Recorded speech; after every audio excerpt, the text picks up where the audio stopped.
Okay, so myself, Muhammad Usman, I'm working as associate professor in the Institute of Horticulture Sciences. So I'll be highlighting about the introduction and breeding, what we are doing in case of citrus for germplasm diversification in the institute. So regarding the outline of my talk, so I'll be briefly discussing about global and citrus industry status in Pakistan for the local participants and for the Italian front particularly, and what is happening regarding the climate change, and then the major issues of citrus industry of Pakistan, including the nursery related issues. Then some highlights from the breeding work in citrus. We have worked for development of polyploids and irradiated germplasm in case of grapefruit and in insect limes. And finally, the current project which is ongoing, that is about the import of germplasm, in which we are also trying to collaborate with the Italian genetic resource centers. So regarding the global citrus industry, just to highlight the status of main players in citrus industry in the world. So Italian citrus industry, as Marco Grosso have discussed, that is producing good quality citrus, that is all obviously based on their strong breeding program. So Pakistan is having 24,68,000 tons of citrus. And you can see even Iran is much better, South Africa is much better in case of citrus production. So mainly we are mandarin producing country, and in mandarins we have a Kinnu mandarin only. So in that our production is around 11 to 12 tons per hectare for the last many decades. Same is the case in for oranges, and in limes and lemon, though we are producing a good amount of limes, but our per hectare yield is quite low if we compare it with India and the other leading producers.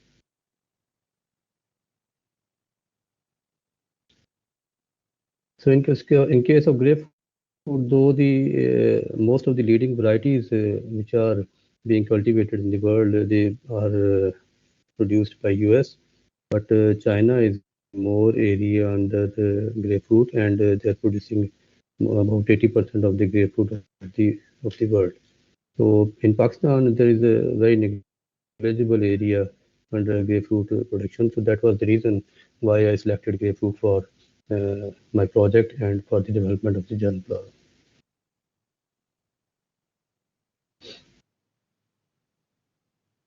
So here I'm showing the trends, the recent trends in Pakistan fruit industry. So this includes all the major fruit crops: citrus, mango, guava. So if you look at the last 5 years trends, so there is no there is slight decline in the production. But if you see the lower figure, that shows there is a good increase in yield in case of in case of yield in tons per hectare. So one of the factors that I see, that is that people are shifting towards high density plantation. That could be one factor along with other factors. So this is very alarming that global exports of citrus are about $14 billion, and Pakistan have been exporting around $200 million in the past. But this here I am presenting the last year data of the exports, and this is very alarming that we are having exports less than 100 million. So one of the reasons is devaluation of Pakistan rupee as well, and we are producing huge amounts of Kindu mandarin that is being exported, but that is being exported to low-end markets. So that is why we are not earning good foreign exchange.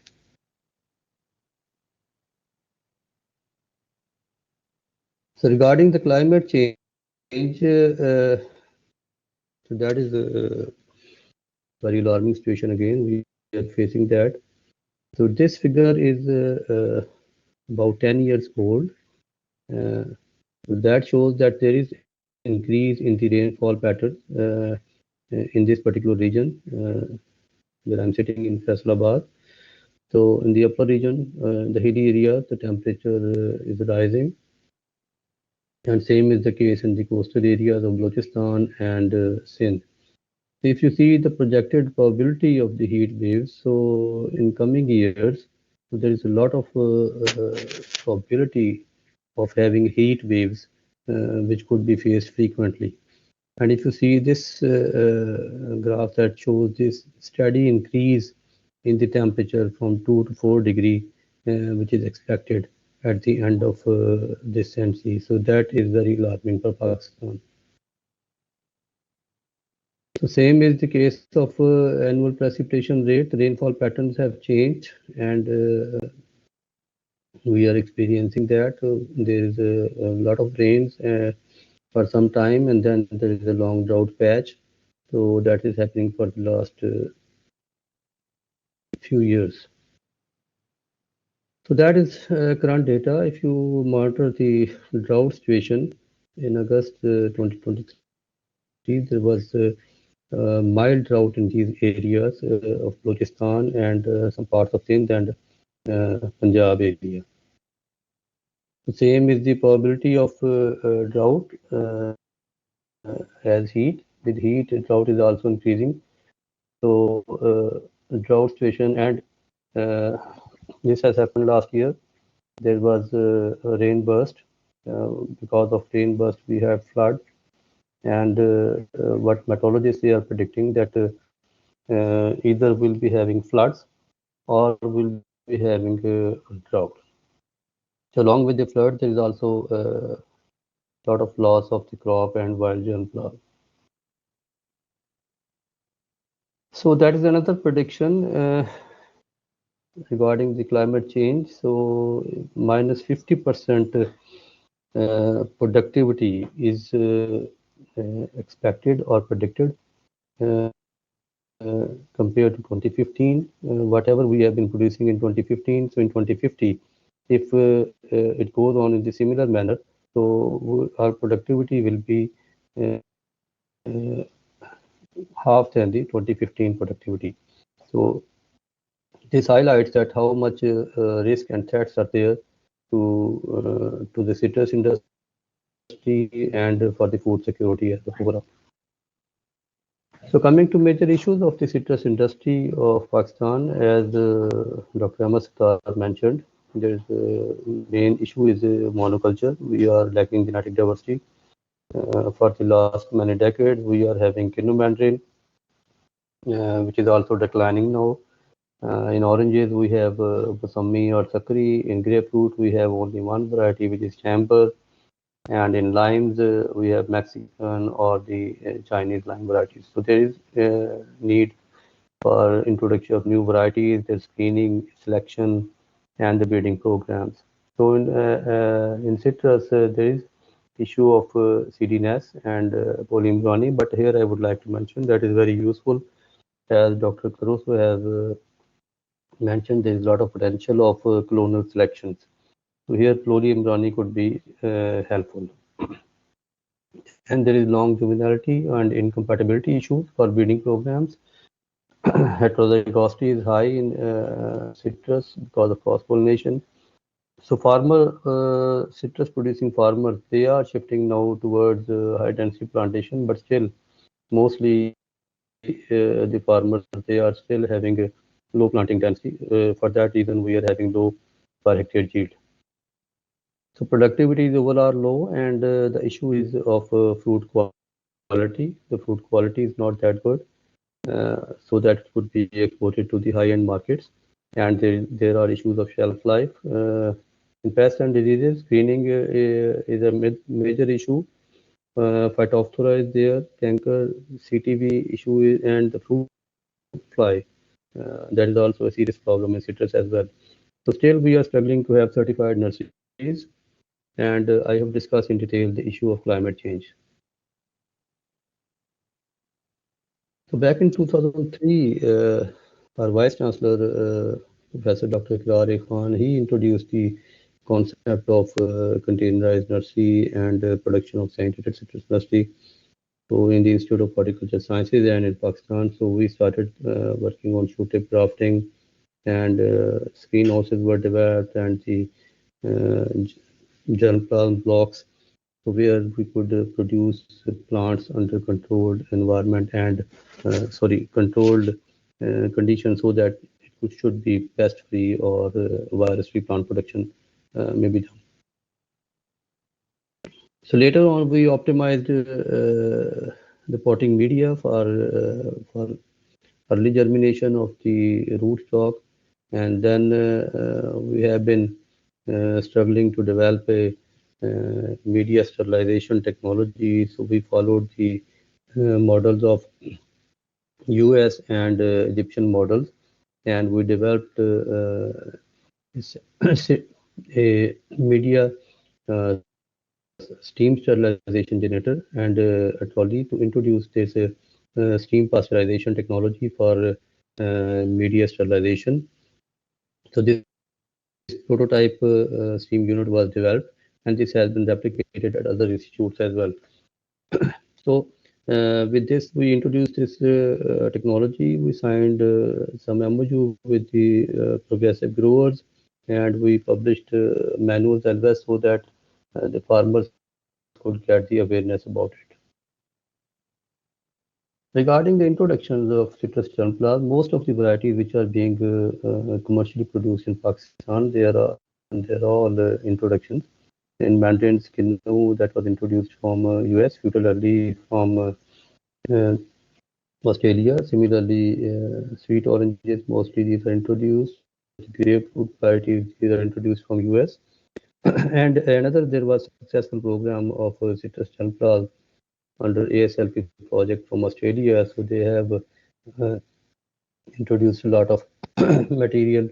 This material is in the field now and being evaluated for its food quality and productivity. And we we expect that few varieties could be released in coming years.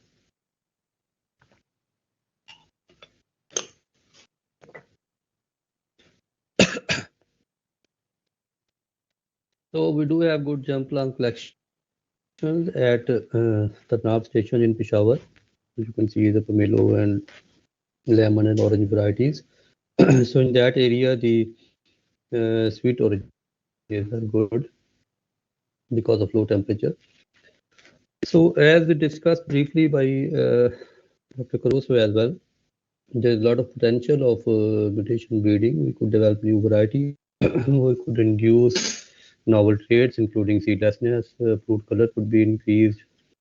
Could be self-compatibility, or you could develop some genetic stocks for the basic breeding and phytogenetic programs.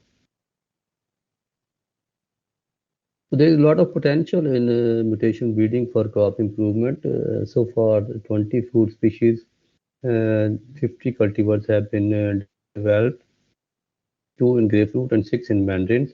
So as mentioned by Dr. Caruso, it takes a lot of time and a lot of plant material that could be screened for longer times, and out of hundreds of plants, so you may be able, or you may be lucky to find something good. So despite that, if you see the global mutant producers, China is leading. China followed by India and Japan. So these are the leading countries. Pakistan has also produced 53 mutants in different crops, and one of that is Kinnomandel, low-seeded Kinnomandel. So regarding types of mutations, if you see, 70% of the mutants have been developed by the physical mutagens, mostly the gamma radiations.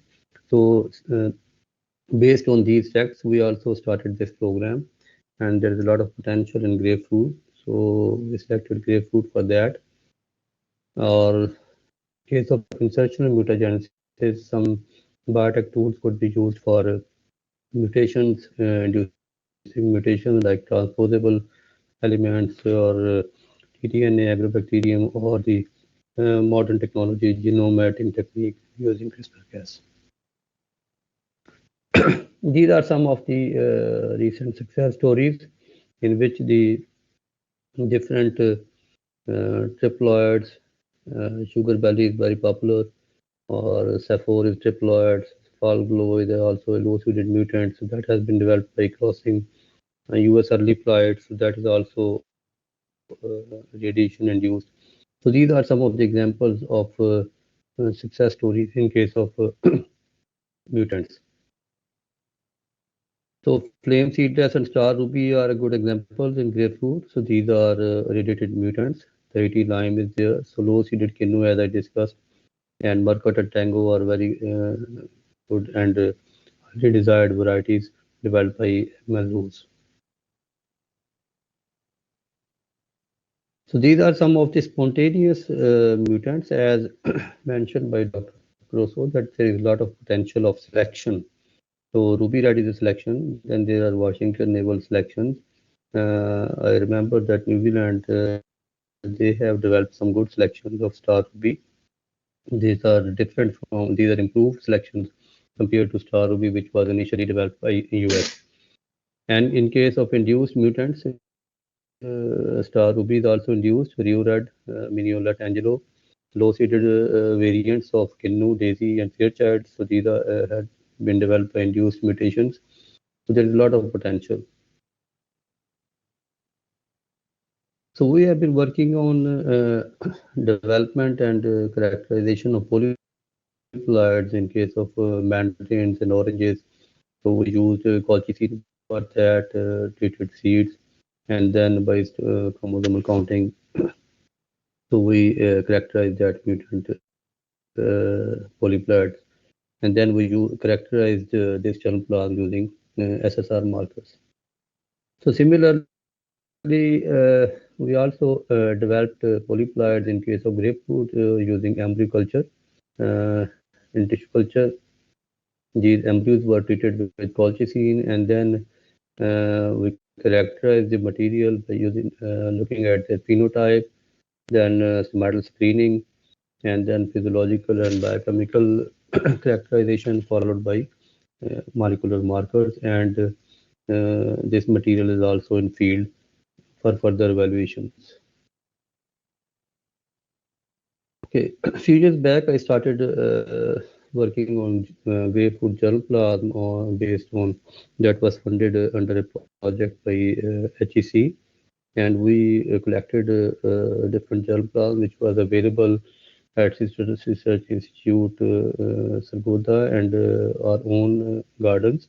So we characterized that material, and there was a lot of diversity in the foliage and the fruit. You have seen that. So we characterize this different cultivars for different physicochemical traits, and there we found that there's a lot of diversity which was available. So we selected the parents which could be used for further radiation and applied breeding programs. So I'll skip few slides. Okay, so gamma radiation was used as as a mutagen to induce variation, and you could see there is a lot of difference in the phenotype of the leaves. The growth of the plant was reduced, and most of the plants were dwarf, and the leaf size was also reduced. So same, so we have developed around 200 to 300 mutants which are in field now, and we are working on their further characterization. So based on leaf morphology, there were separate clusters which were showing variation. Same is the case of biochemical traits, different variation. So there was a lot of variation which was induced in case of carotenoid contents and enzyme activity and the total sugars. So this variation was induced by the use of radiation. Same is the case of physiological activity. The radiated material have shown better photosynthesis compared to the control, and translational and substomatal activity was also better. So this highlights there are separate clusters. So basically the theme is of using radiation is to induce variation, so we could find good variation in the developed material. So that material is also in field, and we have characterized that material using molecular markers as well. So there was a lot of variance in the populations. So this could be used as for further screening. We are hopeful that we could find some good material. Same is the case of in case of acid limes. As I mentioned in the early part of my talk, that there are only two commercial cultivars which are available. So these include the Mexican lime and the Chinese lime. So there are some variants available in the market. So we included that as well. And what we found that there is a lot of potential for selection in the phenotype, in the fruit weight, in the fruit size, and number of seeds. So juice weight as well. So we could find we have been able to find some good parents. So these could be used for further selection and for further breeding programs. So the last part of my talk is about the current project in which we are working on import of high value germplasm and different technologies uh, of exotic fruits. Of course, that includes citrus as well. So that it's a mega project. It includes vegetables and medicinal crops. So the theme is to diversify the existing germplasm and introduce new potential varieties and innovative technologies to increase and to ensure the sustainable production for food security. So in this mega project, we have multiple collaborators. So 4 to 5 collaborators are in Pakistan, and there are 3 collaborators from China. One is from Australia. But in addition to that, we are actively working uh, with USDA, and we are looking forward to have some good collaborations with the Italian friends as well. So as I mentioned, the objective is to introduce the germplasm and test its adaptability, evaluation. We have started establishing GPU. We are getting the material and planting that in the GPU. And so I will leave the medicinal and vegetable part and the capacity building for the nursery establishment. So we have good collections of germplasm, whatever is available in case of citrus and other crops. So we have compiled that data, and we are looking forward to have to expand our harvest window so that uh, the fruit industry or food productivity could be more sustainable. In this regard, we are uh, trying to get the material or select the material from Australian nurseries, from US nurseries, which are those varieties which are not right protected and which are commercially available. We are selecting that material, and we have developed the post-entry quarantine facility. And after that, as you know, there is a process of getting import permits. So after getting the import permit, so we got first consignment of citrus germplasm from USDA. So that was mainly focused on mandarin and clementine varieties. So we have grafted these varieties, and we are will be putting their material in the field for further evaluations. So these are just import permits of few other crops. So we have also signed agreement with the Chinese collaborators, and we are looking forward to have similar agreements with the Italian collaborators so that we could get some germplasm and we could exchange faculty, etc. So it's a regular activity. We are having a meeting with the Chinese collaborators at different times. So there are in different pockets there are some potential progressive growers who are getting material from different sources. So we are also working on that. We have collected some good selections as well, and these selections are in the greenhouse, and then we are putting that in the field. So this is a regular activity. We are conducting seminars and distributing the material to our national collaborators, which are working in different parts of Punjab, having different climatic conditions, so that the varietal potential could be properly explored. So in our GPU, in the experimental fruit gardens, we have good collections of lime. We have some pomatoes and mandarin varieties, and UST material is also in the pipeline, so that will be planted in the GPU as well. So foreign delegates frequently visit our university due to the dynamic personality of our worthy Vice Chancellor. We are actively working with the foreign delegates, and we are discussing whatever we are doing.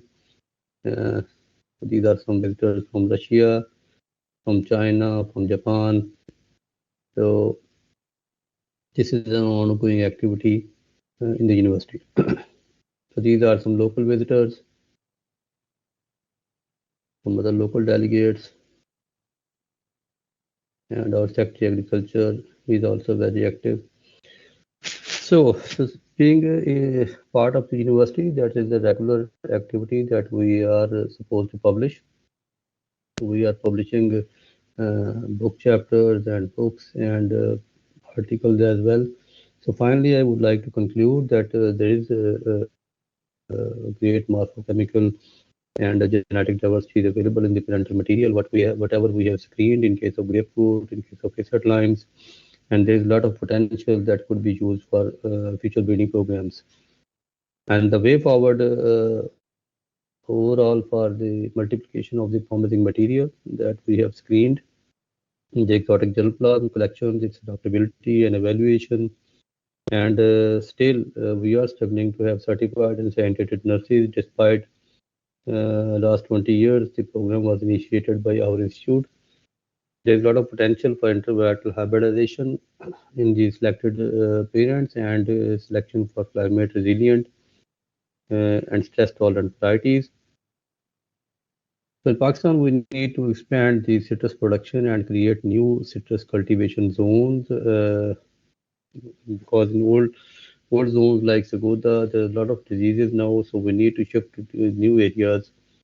And of course, the issue of market is as well very important, that market should be stable, and we should facilitate the export so that government should facilitate so that the exporters they could export to distant and high-end markets and earn good foreign exchange. And there's a lot of need for expansion and strengthening of the processing industry so that we could reduce the post-harvest losses and we could properly, timely process the fruit. There's need to shift to the precision agriculture system. Good agriculture practices are very important, so that is required for quality production so that we could export quality fruit to the distant markets. There is need to establish technical resource centers for sustainable production. And lastly, we need to apply the genomic approaches so that the citrus crop improvement should be the cycle of the citrus crop improvement should be shortened, and using the genomics and transcriptomics and metabolomics approaches, so we could shorten the breeding cycle and we could get material more speedily. So finally, I would like to acknowledge the funding agencies, Higher Education Commission, Punjab Agriculture Research Board, and our national and international collaborators. A special thanks to Director Care, Italy, and the presenters who are presenting in this webinar. USD Endowment Fund for funding the projects, and PAR project team, and of course my university administration. And lastly, very special thanks to Professor Maria Germana. So I visited in 2010 his lab, and he's an Indian friend. He was doing a postdoc there, and this one is Egyptian friend. He is also a professor in the university in Egypt now. And this is the picture of Crea Catania Citrus Research Station. So from where Dr. Kurosu and others are presenting today. So this visit was in 2010, and still we are having the outcome. We signed an MOU with the University of Palermo as well. So that have been active as well for 5 years. So now we are looking forward to strengthen the collaboration and import the germplasm from Italian friends. Thank you very much.